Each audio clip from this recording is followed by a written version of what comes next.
ఈ మధ్య కొంతమంది టీడీపీకి సంబంధించినటువంటి వ్యక్తులు ఈ ట్విట్టర్ కేంద్రంగా విచిత్రమైనటువంటి వ్యాఖ్యలు చేస్తూ ఉన్నారు. దౌర్భాగ్యకరంగా మాట్లాడుతూ ఉన్నారు. ఉగ్రవాదులకి వంత పాడుతూ ఉన్నారు. పాకిస్తాన్ వాళ్ళు ఏవైతే మాట్లాడుతున్నారో అదే మాట్లాడుతూ ఉన్నారు. ఇప్పటికే చాలా వీడియోలో చెప్పాను ఈ మాట. అరే పాకిస్తాన్ వాళ్ళు చేసే విమర్శ మీరు చేస్తున్నారంటే శత్రు దేశానికి వంత పాడినట్టు చిన్న లాజిక్ కూడా మీకు అర్థం కావట్లేదా? ఒకసారి ఆ ఆడియో వినండి. జరిగింది ఎక్కడ అంటే another ITDP member Paruchuri Harsha, okay, Paruchuri 777 అనే ఐడిలో ఉంటాడు ఈయన ఎక్స్లో, who defended TDP spokesperson Gayatri. ఇంతకుముందు ఈ గాయత్రి అనే ఆవిడని పార్టీ కూడా సస్పెండ్ చేసింది. ఎందుకంటే చాలా చాలా పిచ్చి కూతలు కూసింది ఆవిడ. పిచ్చి కూతలు అంటే నేను దాని గురించి సెపరేట్ వీడియో చేయలేదు, కానీ రామాయణ మహాభారతాల గురించి. ఎందుకంటే ఆవిడ కన్వర్టెడ్, కొన్ని ఫోటోల ఆధారంగా చెప్తున్న మాటలు ఇవి. ఆవిడ ఆల్రెడీ కన్వర్ట్ అయిపోయింది. సో ఒక భారతదేశానికి సంబంధించి హిందుత్వంలో ఉన్నటువంటి వ్యక్తి ఇతర మతాల్లోకి మారితే ఆ భారతదేశానికి ధర్మానికి వ్యతిరేకంగా మారుతాడు అని నాడే వివేకానంద స్వామి చెప్పారు. అదే ఇప్పుడు ప్రూవ్ అవుతా ఉంది. అండ్ ఇప్పుడు ఈ గాయత్రిని డిఫెండ్ చేసినటువంటి వ్యక్తే ఈ హర్ష. ఈ హర్ష కూడా అట్లానే మాట్లాడాడు.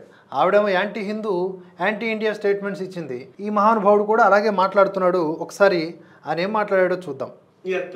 ఎట్లా ఉంటుందంటే ఇంకొక ఎగ్జాంపుల్ చెప్తా. టీవీలో నేను చూశాను, ఏబిఎన్ లో చూశాను. ఏమని ప్యాంట్ ఒక తీసి అతనికి లిటిల్ బిట్ బ్రూటల్ గా చెప్తున్నా, శృతి చేశారు లేదా అని చూశారంట. చూసి దాన్ని బట్టి కాల్ చంపేశారు అని చెప్పి అన్నారు. ఓకే, ఏబిఎన్ లోనే చూశాను నేను ఇది. I was literally shocked. నిజంగా జరిగింది, ఇంత బ్రూటల్ గా జరిగిందా అని. నిన్న ఇదే స్పేస్ లో ఓ పాకిస్తాన్ వాడు వచ్చి అడుగుతున్నాడు, చంపేసా అంటున్నారు, మొత్తం 6 గంటలు అయిపోయింది అంటున్నారు, ప్యాంట్ ఒక తీసు. పాకిస్తాన్ వాడు అడుగుతున్న దాన్ని ప్రమాణంగా తీసుకుంటున్నాడు ఈ మేధావి. అంటే వీళ్ళకి బ్రెయిన్లో ఏదో ఒకటి ఆల్రెడీ ఇంజెక్ట్ అయిపోయింది. అది ఇంకెప్పుడు మార్చలేడు.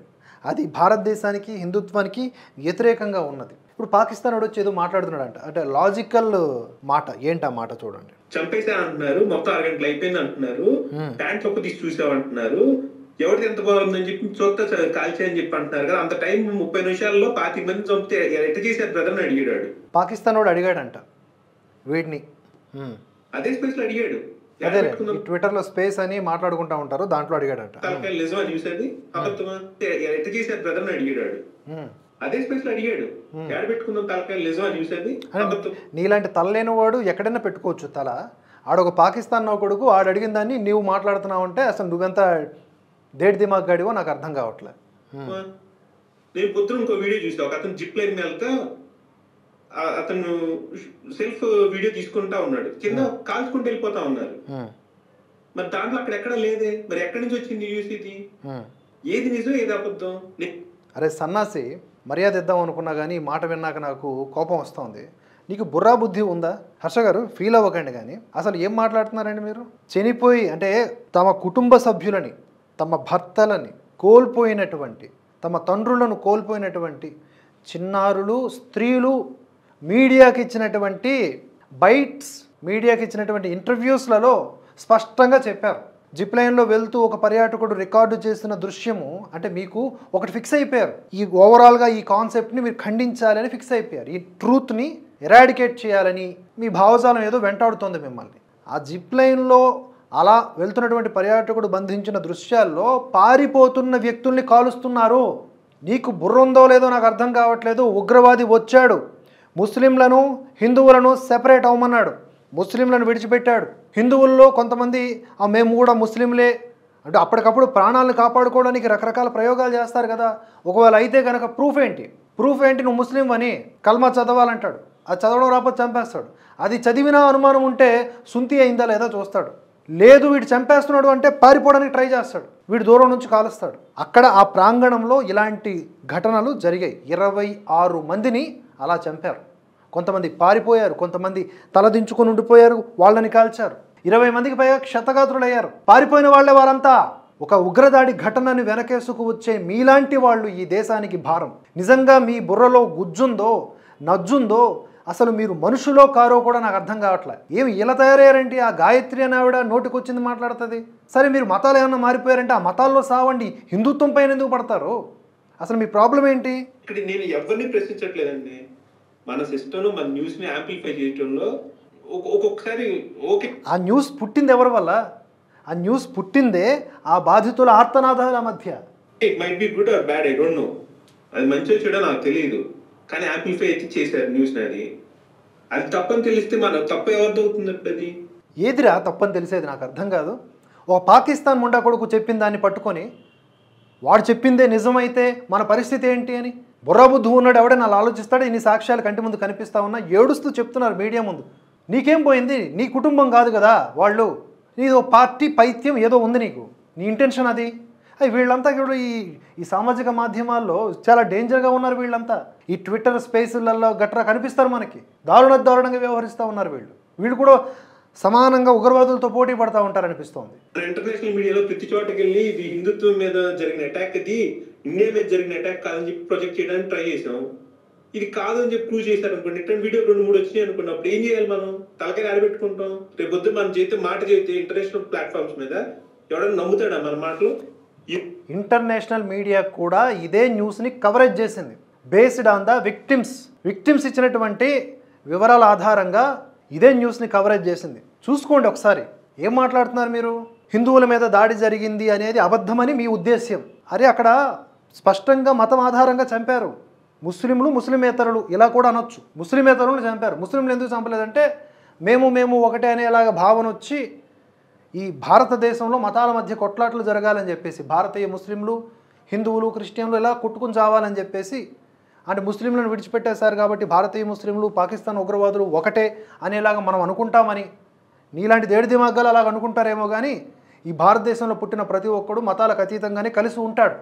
భారతీయ ముస్లింలను ఎవరు ఉగ్రవాదులతో కలపడు. ఉగ్రవాదులను అనడానికి ఉగ్రవాదులనే అంటాడు. పాకిస్తాన్ ఏదైతే సిచ్యువేషన్ లో ఉందో వాడి మాట ఎప్పుడూ నమ్మడు. ఎందుకంటే వాళ్ళు ప్రతిసారి నువ్వు నమ్ముతున్నావు కదా, పాకిస్తాన్ పొండాకూరు గడ ఒకడు వచ్చి ఏదో మాట్లాడితే నువ్వు నమ్ముతున్నావు కదా, చాలు వాడికి అది. ఉందో వాడి మాట ఎప్పుడూ నమ్మడు. ఎందుకంటే వాళ్ళు ప్రతిసారి పోయినసారి చాలా మంది మోసం చేశారు, బుల్లింగ్ చేశారు. లేకపోతే ఫర్ ఎగ్జాంపుల్ 9/11 అటాక్స్ జరిగిన అతను తీసుకొచ్చి వాడు దాచిపెట్టి మీ దగ్గర ఉన్నాడని చెప్పి అమెరికన్సే పట్టుకున్నారు కదా వాళ్ళ దగ్గర నుంచి. ఎందుకు నమ్ముతారు వాళ్ళని? Because they lost the reputation. మనం కూడా అట్లా రిప్యుటేషన్ పోగొట్టుకుందామా? ఏది న్యూస్ యాంప్లిఫై చేయడం కోసం ఇలాంటి సన్నాసులు, దేడి దిమాగ్గాలు ఇలాగే మాట్లాడతారండి. అందుకని సోషల్ మీడియా వల్ల లాభం ఎంతో నష్టం అంతే ఉంటుంది. పనికిమాలిన విశ్లేషణలన్నీ చూడాల్సి వస్తుంటుంది అనమాట. రియాక్ట్ కాకుండా ఉండలేము, ఎందుకంటే దేశానికి వ్యతిరేకంగా మాట్లాడుతున్న మాటలే. ఈ ఆడియో రికార్డు మళ్ళీ నేను చివరిలో మొత్తం పెడతాను, మీరే విని ఒపీనియన్ చెప్పండి. అసలు ఇలా మాట్లాడవచ్చా? ఇన్ని ఆధారాలు ఉన్నా కూడా ఇది కాదు ఇంకోటి అనేలాగా మాట్లాడుతున్నటువంటి ఈ బ్యాచ్ని ఎలా ఎలా ఎలా అదుపు చేయాలి? అసలు వీళ్ళు మనుషులేనా? ఇతన్ని కూడా టీడీపీలో ఏమైనా అధికారిక పదవులు ఉంటే టీడీపీ పార్టీ నుంచి తీసేయాల్సిన అవసరం ఉంది. ఆ గాయత్రిని తీసేసినట్టు. ఆ గాయత్రి కూడా అట్లా మాట్లాడింది. మహాభారతం, రామాయణం, రావణాసురుడు, సీత ఏం తెలుసు నీకు? లొట్టపీసు. తెలియనప్పుడు మూసుకొని ఉండాలా, తెలిసినా బాధ్యతగా మాట్లాడాలా, మనకున్న సబ్జెక్టు మీద మనం మాట్లాడాలా. నీకున్న ద్వేషాన్ని కక్కడానిక ఈ భారతదేశం ఉన్నది? హిందువుల్ని 24 గంటలు వేధించుకు తినడం, హిందూ గ్రంథాలను వెక్కిరించడం ఫ్యాషన్ అయిపోయింది ఒక్కొక్కడికి. ఉన్న విషయాన్ని వదిలేసి లేని పాకిస్తానుడు మాటలు పట్టుకుని వేలాడుతున్నటువంటి ఈ హర్ష లాంటి వాళ్ళు కూడా కాస్త ఆలోచించుకోవాలి. మేము కాస్త ఘాటుగా మాట్లాడాము, మళ్ళీ హర్ట్ అయిపోవడాలు అలాంటివి చేయకండి. కాసేపు ఆలోచించండి మీ మనసుకు మీరే. చనిపోయినటువంటి కుటుంబ సభ్యుల్లో మన వాళ్లే ఉండుంటే ఇలాగే మాట్లాడేవాళ్ళమా? మీరు ఎవరిని నిందిస్తూ ఉన్నారు? మీడియాని కాదు మీరు నిందిస్తున్నది. మీడియాకి బైట్స్ ఇచ్చారు ఎవరు? విక్టిమ్సే కదా. ఆ కుటుంబాలు ఏడుస్తూ మాట్లాడిన విషయాలే కదా ప్రమాణంగా తీసుకున్నారు అక్కడ. Shame on you. ఏం చేస్తారు? ఎట్లా ఉంటదంటే ఇంకొక ఎగ్జాంపుల్ చెప్తా. టీవీలో నేను చూసా, ఏబిఎన్‌లో చూశాను. ఏమని? ప్యాంట్ ఉప్పదీసి అతనికి ఐయామ్ లిటిల్ బిట్ బ్రూటల్‌గా చెప్తున్నా. సుల్తీ చేశారా లేదా అని చూసారంట. చూసి దాన్ని బట్టి కాల్చి చంపేశారని చెప్పి అన్నారు. ఓకే. ఏబిఎన్‌లోనే చూసాను నేనిది. I was literally shocked. నిజంగానే జరిగింది, ఇంత బ్రూటల్‌గా జరిగిందా అని. నిన్న ఇదే స్పేస్‌లో ఓ పాకిస్తానోడు ఒకడొచ్చి అడుగుతున్నాడు. చంపేశానంటున్నారు, మొత్తం అరగంటలో అయిపోయింది అంటున్నారు. ప్యాంట్లు ఉప్పదీసి చూసామంటున్నారు. ఎవడిది ఎంత బాగుందని చెప్పి చూత్తా కాల్చా అని చెప్పి అంటున్నారు కదా! అంత టైం 30 నిమిషాల్లో 25 మందిని చంపితే ఎట్ట చేశారు బ్రదర్ అని అడిగాడు. అదే స్పేస్‌లో అడిగాడు. ఏడ పెట్టుకుందాం తలకాయలు? నిజమా న్యూస్ అది? అబద్ధమా? నేను పొద్దున ఇంకో వీడియో చూసా. ఒకతను జిప్ లైన్ మీద ఎళ్తా అతను సెల్ఫ్ వీడియో తీసుకుంటా ఉన్నాడు. కింద కాల్చుకుంటూ వెళ్ళిపోతా ఉన్నారు. మరి దాంట్లో అక్కడెక్కడ లేదే. మరి ఎక్కడి నుంచి వచ్చింది న్యూస్ ఇది? ఏది నిజం? ఏది అబద్ధం? నేను ఎవరిని ప్రశ్నించట్లేదండి. మన సిస్టమ్‌లో మన న్యూస్‌ని యాంప్లిఫై చేయటంలో ఒక్కొక్కసారి okay. It might be good or bad, I don't know. అది మంచో చెడో నాకు తెలీదు. కానీ యాంప్లిఫై అయితే చేశారు న్యూస్‌ని అది. అది తప్పని తెలిస్తే మన తప్పు ఎవరిదవుతుంది అప్పుడది? మనం ఇంటర్నేషనల్ మీడియాలో ప్రతి చోటకెళ్ళి ఇది హిందుత్వం మీద జరిగిన అటాక్ అది, ఇండియా మీద జరిగిన అటాక్ కాదని చెప్పి ప్రొజెక్ట్ చేయడానికి ట్రై చేసాం. ఇది కాదు అని చెప్పి ప్రూవ్ చేశారనుకోండి. ఇట్లాంటి వీడియోలు 2, 3 వచ్చినాయి అనుకోండి. అప్పుడు ఏం చేయాలి మనం? తలకాయలు ఏడబెట్టుకుంటాం. రేపొద్దున మనం మాట చెబితే ఇంటర్నేషనల్ ప్లాట్‌ఫార్మ్స్ మీద ఎవడన్నా నమ్ముతాడా మన మాటలు? ఈరోజు పాకిస్తాన్ ఏదైతే సిట్యుయేషన్‌లో ఉందో వాడి మాట ఎవడు నమ్మడు. ఎందుకంటే వాళ్ళు ప్రతిసారి పోయినసారి చాలా మందిని మోసం చేశారు, బుల్లీయింగ్ చేశారు. లేకపోతే ఫర్ ఎగ్జాంపుల్ 9/11 అటాక్స్ జరిగిన అతన్ని తీసుకొచ్చి వాడిని దాచిపెట్టి మీ దగ్గర ఉన్నాడని చెప్పి అమెరికన్సే పట్టుకున్నారు కదా! ఆళ్ళ దగ్గర నుంచి. ఎందుకు నమ్ముతారు ఆళ్ళని? Because they lost their reputation. మనం కూడా అట్లా రిప్యుటేషన్ పోగొట్టుకుందామా? ఏది న్యూస్ యాంప్లిఫై చేయడం కోసం రిప్యుటేషన్ పోగొట్టుకుందామా? కాషియస్‌గా వాడండి ఒక్కొక్కసారి. నిజం చెప్పండి.